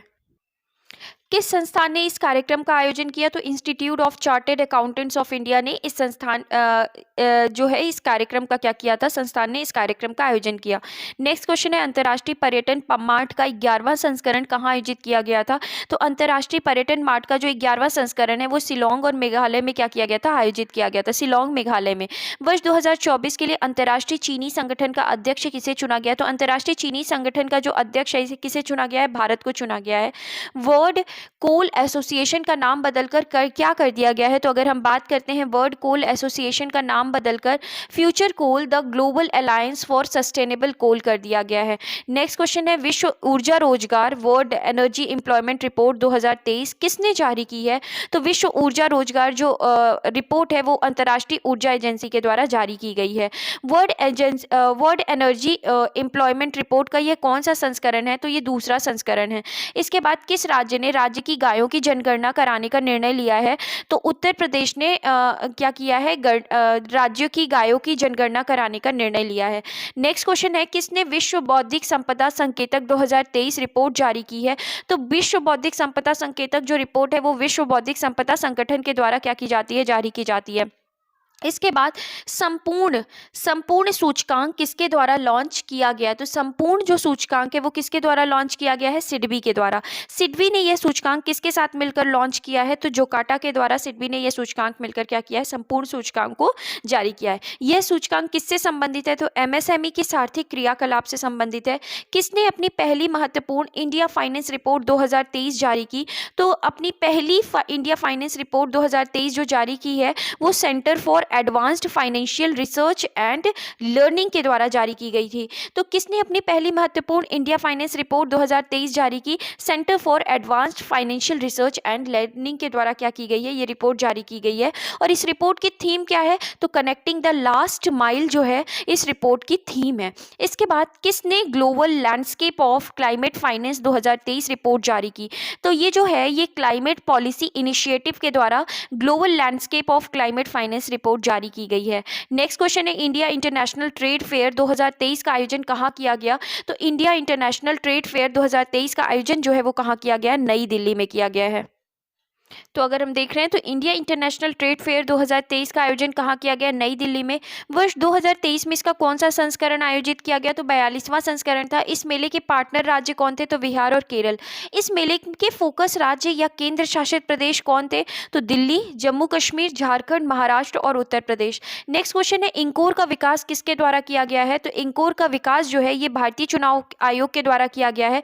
और इंकोर का पूर्ण रूप क्या है? तो enabling communication on real real time environment. ये जो है इंकोर का क्या है, फुल फॉर्म है, enabling communication on real time environment. इसके बाद अगला क्वेश्चन देखें अगर हम, इंडिया मैन्युफैक्चरिंग शो 2023 का आयोजन कहाँ किया गया, तो ये कहाँ किया गया, बेंगलुरु में। वर्ष 2023 में इंडिया मैन्युफैक्चरिंग शो का कौन सा संस्करण आयोजित किया गया, तो वर्ष 2023 में इंडिया मैन्युफैक्चरिंग शो का छठा संस्करण क्या किया गया था, आयोजित किया गया था।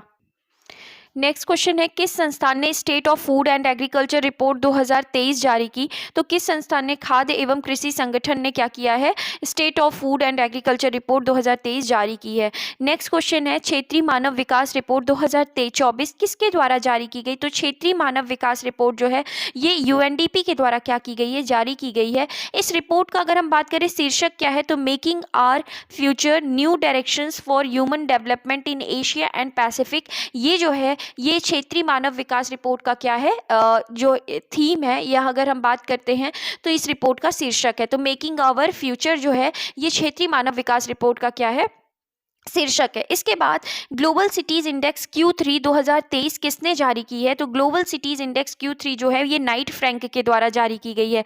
इस सूची में प्रथम स्थान पर कौन सा शहर है, तो मनीला, जो कि कहाँ पे है, फिलीपींस में है। इसके बाद इस सूची में कौन सा भारतीय शहर शीर्ष स्थान पर है, तो मुंबई, जिसकी रैंकिंग कितनी है, 4 है। इसके बाद अगर बात करें तो एडेलगिव यूरन इंडिया परोपकार सूची 2023 में कितने लोगों को शामिल किया गया है, तो एडेलगिव यूरन इंडिया परोपकार सूची में 119 लोगों को शामिल किया गया है। और पहली रैंकिंग किसको प्राप्त हुई है, तो शिव नाडर HCL टेक्नोलॉजी को क्या दी गई है, पहली रैंकिंग दी गई है। नेक्स्ट क्वेश्चन है, किस भारतीय बैंक ने लंदन स्टॉक एक्सचेंज के सस्टेनेबल बॉन्ड मार्केट प्लेटफॉर्म पर अपने सस्टेनेबिलिटी बॉन्ड को सूचीबद्ध किया है, तो ये किसने किया है, तो किस भारतीय बैंक ने लंदन स्टॉक एक्सचेंज के सस्टेनेबल बॉन्ड मार्केट प्लेटफॉर्म पर अपने सस्टेनेबिलिटी बॉन्ड को सूचीबद्ध किया है, ये कौन है, इंडियन एक्सिस बैंक है।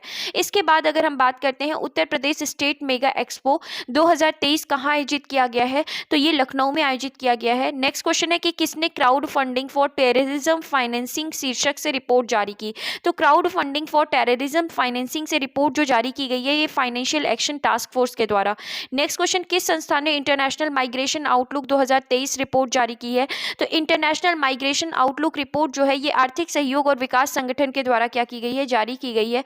और यह रिपोर्ट किससे संबंधित है, तो प्रवासन और OECD देशों में अप्रवासियों का श्रम बाजार में समावेश से ये जो है क्या है, संबंधित है। इसके बाद वर्ल्ड एनर्जी आउटलुक 2023 नामक रिपोर्ट किसने जारी की, तो वर्ल्ड एनर्जी आउटलुक 2023 नामक रिपोर्ट जो है ये अंतर्राष्ट्रीय ऊर्जा एजेंसी के द्वारा जारी की गई। इस रिपोर्ट के अनुसार वैश्विक ऊर्जा आपूर्ति में जीवाश्म ईंधन की हिस्सेदारी वर्ष 2030 तक लगभग 80% से घटकर कितने प्रतिशत होने का अनुमान है, तो 73%।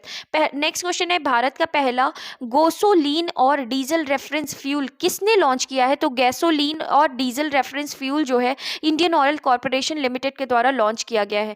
नेक्स्ट क्वेश्चन, किस संस्था ने electrics grids and secure energy transition report जारी की है, तो अंतर्राष्ट्रीय ऊर्जा एजेंसी के द्वारा क्या किया गया है, यह रिपोर्ट जारी की गई है। नेक्स्ट क्वेश्चन है, ग्लोबल टैक्स इवेजन रिपोर्ट 2024 किसने जारी की है, तो ये जो ग्लोबल टैक्स इवेजन रिपोर्ट है ये यूरोपियन यूनियन टैक्स ऑब्जर्वेटरी के द्वारा जारी की गई है। नेक्स्ट क्वेश्चन अगर हम देखें तो वैश्विक रिमोट वर्क सूचकांक 2023 किसके द्वारा लॉन्च किया गया है या किसके द्वारा जारी किया गया है, तो वैश्विक रिमोट वर्क सूचकांक जो है वो नॉर्ड लेयर के द्वारा क्या किया गया है, जारी किया गया है। किसके द्वारा, नॉर्ड लेयर के द्वारा। नेक्स्ट क्वेश्चन ही अगर हम देखें, सूचकांक में कितने देश शामिल है, तो 108। सूचकांक में प्रथम रैंक किसको मिली है, डेनमार्क को। सूचकांक में भारत की रैंक कितनी है, तो 64 है। नेक्स्ट क्वेश्चन देखें तो आवधिक श्रम बल वार्षिक सर्वेक्षण रिपोर्ट किसके द्वारा लॉन्च की जाती है, जारी की जाती है, तो आवधिक श्रम बल वार्षिक रिपोर्ट जो है वो सांख्यिकी और कार्यक्रम कार्यान्वयन मंत्रालय के द्वारा जारी की जाती है। वर्ष 2022-23 में महिला श्रम बल भागीदारी कितनी हो गई है, तो महिला श्रम बल भागीदारी जो है वो 37% हो गई है। इसके बाद अगला प्रश्न देखें, केंद्रीय रेल मंत्रालय के किन सार्वजनिक क्षेत्र के उपक्रम को नवरत्न का दर्जा प्रदान किया गया है, तो नवरत्न का दर्जा जो है किस रेल मंत्रालय किन सार्वजनिक क्षेत्र के उपक्रमों को दिया गया है, तो इरकॉन इंटरनेशनल लिमिटेड और राइट्स लिमिटेड को क्या दिया गया है, नवरत्न का दर्जा प्रदान किया गया है। वर्तमान में भारत में नवरत्न उपक्रमों की संख्या कितनी हो गई है, तो 16 हो गई है। अगला प्रश्न अगर हम देखें तो वैश्विक पेंशन सूचकांक 2023 किसने जारी किया, तो वैश्विक पेंशन सूचकांक जो है है ये मर्सर तथा CFA ने इंस्टीट्यूट ने जारी किया है। वैश्विक पेंशन सूचकांक किसने जारी किया है? तो मर्सर तथा CFA इंस्टीट्यूट के द्वारा जारी किया गया है। इस सूचकांक में शीर्ष स्थान पर कौन सा देश है? तो नीदरलैंड। और भारत में कौन सा स्थान, भारत को कौन सा स्थान मिला है? तो 45वां मिला है। नेक्स्ट क्वेश्चन है टिकाऊ जीवन शैली और पर्यावरण संरक्षण को प्रोत्साहन प्रदान करने के लिए किन योजनाओं को अधिसूचित किया गया है? तो टिकाऊ जीवन शैली और पर्यावरण संरक्षण को प्रोत्साहन प्रदान करने के लिए ग्रीन क्रेडिट कार्यक्रम और इको मार्क को क्या किया गया है? इको मार्क को क्या किया गया है? अधिसूचित किया गया है। इन योजनाओं को किसके द्वारा अधिसूचित किया गया है? तो केंद्रीय पर्यावरण, वन और जलवायु परिवर्तन मंत्रालय के द्वारा क्या किया गया है? अधिसूचित किया गया है। इसके बाद वर्ल्ड इकोनॉमिक आउटलुक रिपोर्ट किसके द्वारा जारी की गई? तो वर्ल्ड इकोनॉमिक आउटलुक रिपोर्ट जो है वो अंतर्राष्ट्रीय मुद्रा कोष के द्वारा जारी की गई है। इस रिपोर्ट में वर्ष 2023 के लिए विश्व की विकास दर कितनी अनुमानित की गई है? तो 3% अनुमानित की गई है। इस रिपोर्ट के अनुसार वर्ष 2024 में भारत की अनुमानित GDP वृद्धि दर क्या है? तो ये कितनी है? 6.3% है। विश्व के नेक्स्ट क्वेश्चन अगर हम देखें तो विश्व के सर्वश्रेष्ठ नियोक्ता 2023 की सूची में किसने जारी की है? तो सर्वश्रेष्ठ नियोक्ता 2023 की सूची जो है वो किसने जारी की है? फोर्ब्स ने जारी की है। इस सूची में कौन सी सार्वजनिक क्षेत्र की भारतीय कंपनी जगह बनाने में सफल हुई? तो NTPC जो है वो अब सार्वजनिक क्षेत्र की भारतीय कंपनी है जो जगह बनाने में क्या हुई? सफल हुई। इसके बाद नेक्स्ट क्वेश्चन, विश्व के पहले हरित बॉन्ड मानकों को मंजूरी किसके द्वारा प्रदान की गई? तो हरित बॉन्ड मानकों को जो मंजूरी है वो यूरोपीय संघ के द्वारा प्रदान की गई। किस संस्था ने अक्टूबर 2023 में व्यापार और विकास रिपोर्ट जारी की? तो व्यापार और विकास रिपोर्ट जो है वो संयुक्त राष्ट्र व्यापार एवं विकास सम्मेलन के द्वारा जारी की गई है। नेक्स्ट क्वेश्चन है रिपोर्ट के अनुसार वर्ष 2023 में भारत की विकास दर कितने प्रतिशत अनुमानित है? तो रिपोर्ट के अनुसार अगर हम बात करते हैं तो 6.6%। भारत की विकास दर वर्ष 2024 में कितने प्रतिशत होने का अनुमान व्यक्त किया गया है? 6.2%। रिपोर्ट के अनुसार वर्ष 2023 में वैश्विक विकास दर कितने प्रतिशत अनुमानित है? तो वैश्विक विकास दर कितने प्रतिशत अनुमानित है? 2.4%। इन नेक्स्ट क्वेश्चन है इंडिया एजिंग रिपोर्ट 2023 किसने जारी की है? तो इंडिया एजिंग रिपोर्ट जो 2023 है ये संयुक्त राष्ट्र जनसंख्या कोष भारत के द्वारा क्या की गई है? जारी की गई है। रिपोर्ट किसके सहयोग से जारी की गई है? तो यह रिपोर्ट अंतर्राष्ट्रीय जनसंख्या विज्ञान संस्थान के सहयोग से जारी की गई है। नेक्स्ट क्वेश्चन है चाचा चौधरी और चुनावी दंगल नामक कॉमिक बुक किसने लॉन्च की? तो भारत निर्वाचन आयोग ने लॉन्च की है। हवाई अड्डों पर मेहमानों को व्यक्तिगत सहायता प्रदान करने के लिए प्रोजेक्ट अभिनंदन किसके द्वारा शुरू किया गया है? तो एयर इंडिया के द्वारा ये जो प्रोजेक्ट है शुरू किया गया है। नेक्स्ट क्वेश्चन, किस संगठन ने अपनी क्रेडिट रेटिंग एजेंसी लॉन्च करने की घोषणा की है? तो अपनी क्रेडिट रेटिंग एजेंसी को लॉन्च करने की जो घोषणा की गई है वो अफ्रीकी संघ के द्वारा की गई है। नेक्स्ट क्वेश्चन है टाइम मैगजीन द्वारा वर्ष 2023 हेतु विश्व की सर्वश्रेष्ठ कंपनियों की सूची कब जारी की गई? तो 12 सितंबर 2023 को। इस सूची में शीर्ष रैंक किस कंपनी को प्राप्त हुआ? माइक्रोसॉफ्ट। और इस सूची में शामिल भारत का शीर्ष कंपनी कौन सी है? तो इन्फोसिस है जिसको 64वीं रैंकिंग प्राप्त हुई है। नेक्स्ट क्वेश्चन है ग्लोबल क्रिप्टो एडॉप्टेशन सूचकांक 2023 किसके द्वारा जारी किया गया? तो ग्लोबल क्रिप्टो एडॉप्टेशन सूचकांक जो है वो चैनलिसिस के द्वारा जारी किया गया। सूचकांक में कितने देश शामिल है? 154। संस्करण कौन सा था? चौथा। और प्रथम स्थान किसको दिया गया है? भारत को। नेक्स्ट क्वेश्चन है वैश्विक कौशल शिखर सम्मेलन 2023 का आयोजन कहाँ किया गया? तो नई दिल्ली में किया गया। वर्ष 2023 में इसका कौन सा संस्करण आयोजित किया गया? तो 14वां संस्करण था।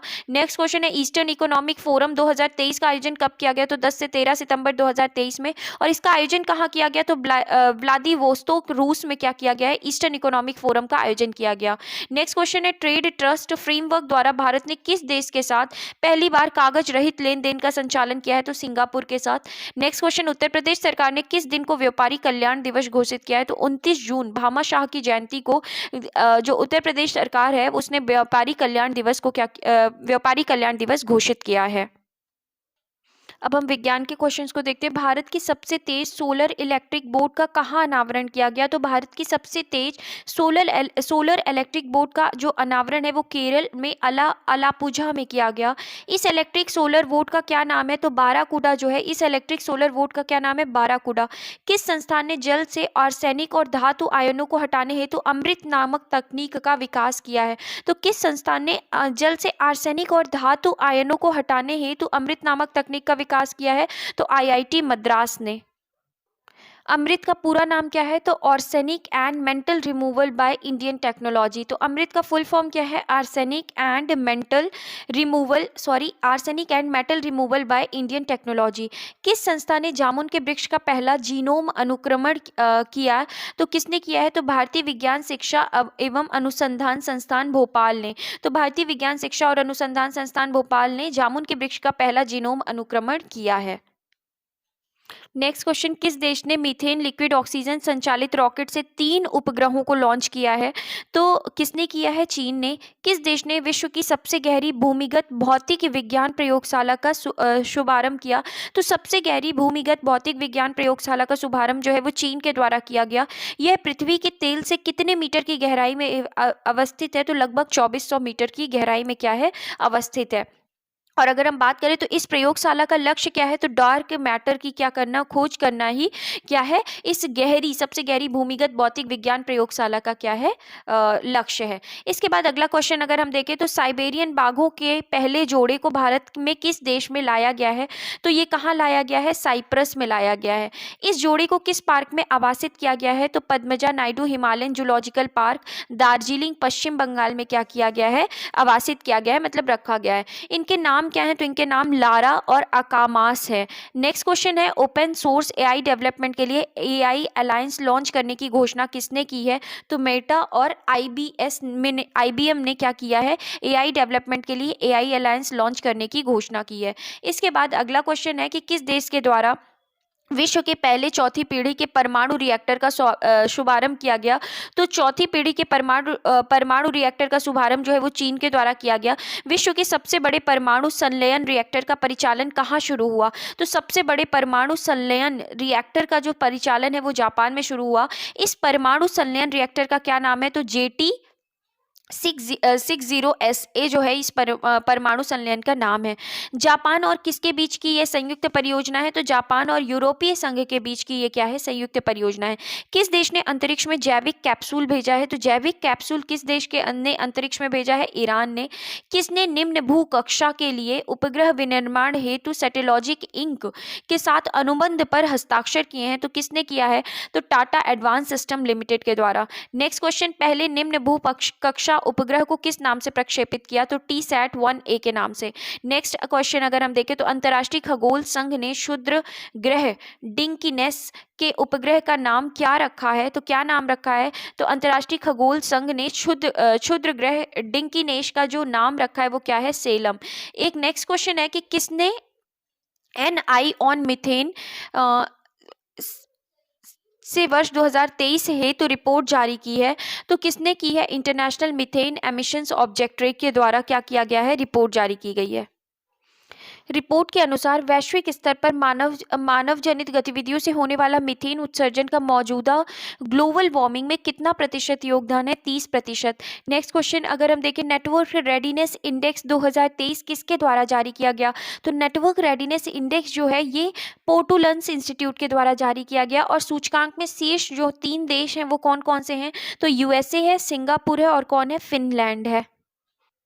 सूचकांक में भारत की रैंकिंग कितनी है? तो 60। नेक्स्ट क्वेश्चन, विश्व डिजिटल प्रतिस्पर्धात्मकता रैंक 2023 किसके द्वारा जारी की गई है? तो international institute for management development के द्वारा। रैंकिंग में शीर्ष 3 देश जो हैं वो कौन से हैं? USA, नीदरलैंड और सिंगापुर। सूचकांक में भारत की रैंक कितनी है? तो 49वीं है। नेक्स्ट क्वेश्चन, पहली स्वदेशी नौसैन्य एंटी शिप मिसाइल का सफल परीक्षण किसके द्वारा किया गया? तो भारतीय नौसेना द्वारा DRDO के सहयोग से किया गया। यह परीक्षण किसके माध्यम से किया गया? तो सीकिंग 42B हेलीकॉप्टर के माध्यम से। अगला क्वेश्चन, विश्व के सबसे बड़े एकल साइट सौर ऊर्जा संयंत्र का उद्घाटन कहाँ किया गया? तो सबसे बड़े एकल साइट सौर ऊर्जा संयंत्र का उद्घाटन जो है वो अबू धाबी में किया गया। इस संयंत्र का क्या नाम है? तो अल धफ्रा सौर फोटोवोल्टेइक परियोजना नाम है।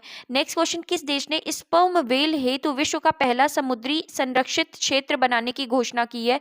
तो डोमिनिका ने। किस देश ने सिकल सेल रोग एवं थैलेसीमिया के इलाज हेतु विश्व की पहली जीन थेरेपी को मंजूरी दी है? तो जीन थेरेपी को मंजूरी जो दी गई है वो किसके द्वारा दी गई है? तो ये यूनाइटेड किंगडम के द्वारा दी गई है। किसने डीप स्पेस ऑप्टिकल कम्युनिकेशन का सफलतापूर्वक परीक्षण किया है? तो डीप स्पेस ऑप्टिकल कम्युनिकेशन का जो सफलतापूर्वक परीक्षण है ये नासा के द्वारा किया गया है। नेक्स्ट क्वेश्चन अगर हम इसी में देखें तो डी सॉक, जिसे हम क्या कहते हैं, डीप स्पेस ऑप्टिकल कम्युनिकेशन कहते हैं। डी शॉक क्या है? तो पृथ्वी चंद्रमा प्रणाली के बाहर ऑप्टिकल संचार है। नेक्स्ट क्वेश्चन है S-400 air defence missile system को भारतीय वायुसेना से में क्या नाम दिया गया है? तो ये क्या दिया गया है? Sudarshan. S-400 air defence missile system Bharat को किस देश द्वारा प्रदान किया गया है? तो रूस के द्वारा प्रदान किया गया है। नेक्स्ट क्वेश्चन है विश्व स्वास्थ्य संगठन ने किसे एक गंभीर वैश्विक स्वास्थ्य खतरा घोषित किया है? तो किसे किया है?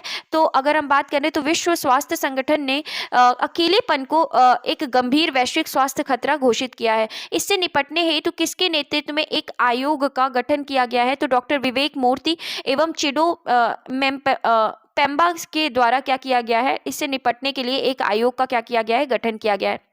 नेक्स्ट क्वेश्चन है विश्व की पहली चिकनगुनिया वैक्सीन को किस देश द्वारा मान्यता प्रदान की गई है? तो किस देश द्वारा? अमेरिका के द्वारा। चिकनगुनिया के इस टीके का क्या नाम है? तो इक्ष्विक जो है वो नाम है चिकनगुनिया के टीके का। अगला क्वेश्चन है वैश्विक टीबी रिपोर्ट 2023 किसके द्वारा जारी की गई है? तो विश्व स्वास्थ्य संगठन के द्वारा। सर्वाधिक टीबी के मामले वाले 3 देश कौन से? भारत, इंडोनेशिया और चीन। नेक्स्ट क्वेश्चन विश्व के पहले मानव सदृश AI रोबोट CEO का क्या नाम है? तो विश्व के पहले मानव सदृश AI रोबोट CEO का नाम मीका है। नेक्स्ट अगर हम देखें तो इस AI रोबोट CEO को किस कंपनी द्वारा नियुक्त किया गया है? तो डिक्टाडोर के द्वारा। अगला क्वेश्चन है आर्टिफिशियल इंटेलिजेंस चैटबॉट ग्रोक का संबंध किस सोशल मीडिया प्लेटफॉर्म से है? तो ग्रोक का संबंध X से है। विश्व की किस एजेंसी द्वारा ब्रह्मांड की पूर्व रंगीन तस्वीर जारी की गई है? तो यूरोपीय अंतरिक्ष एजेंसी के द्वारा।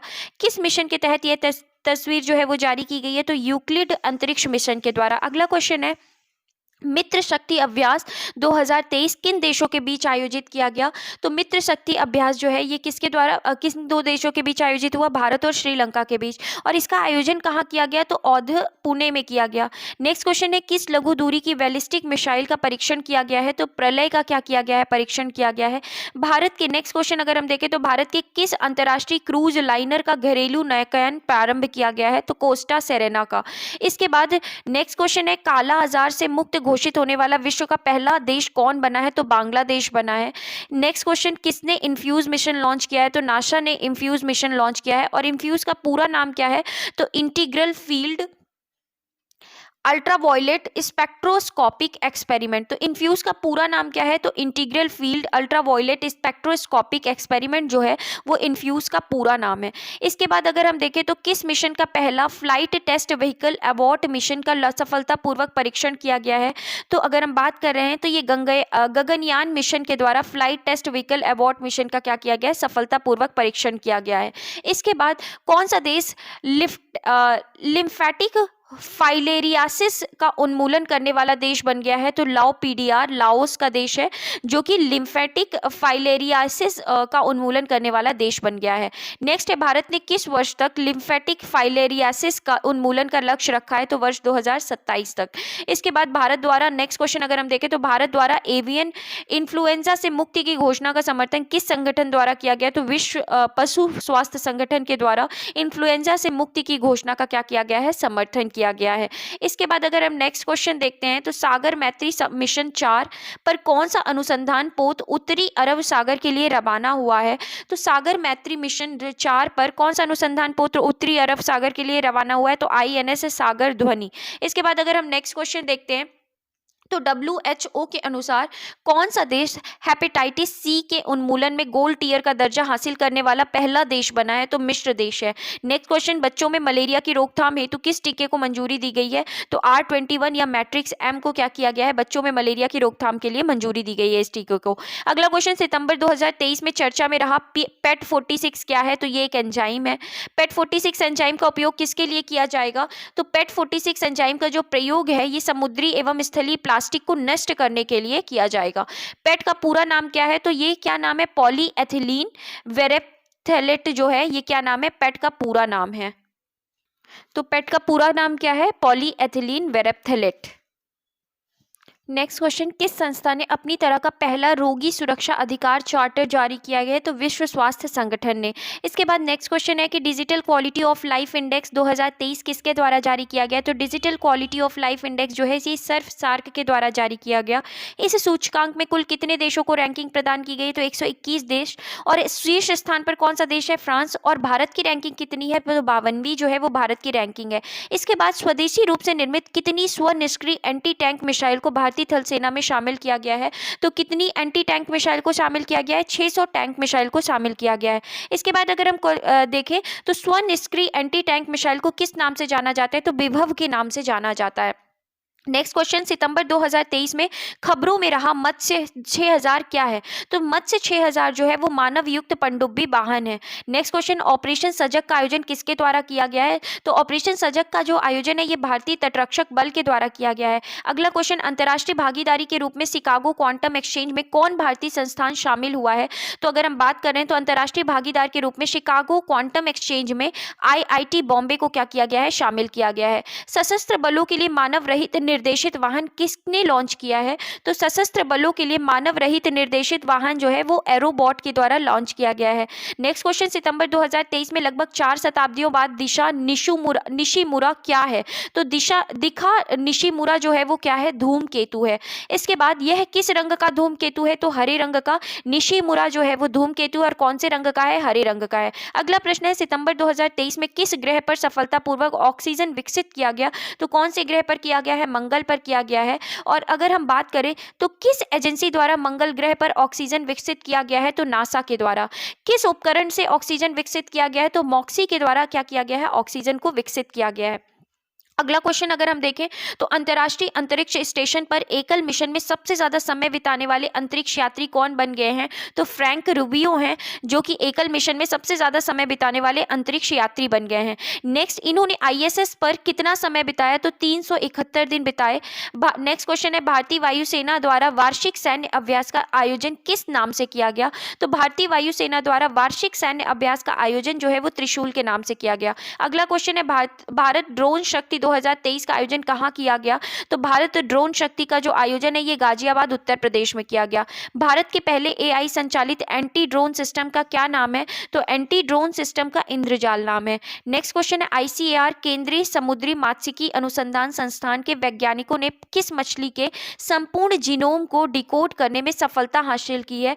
तो किसने हासिल की है? तो अगर हम बात करते हैं तो भारतीय ऑयल सार्डिन मछली ने क्या की है?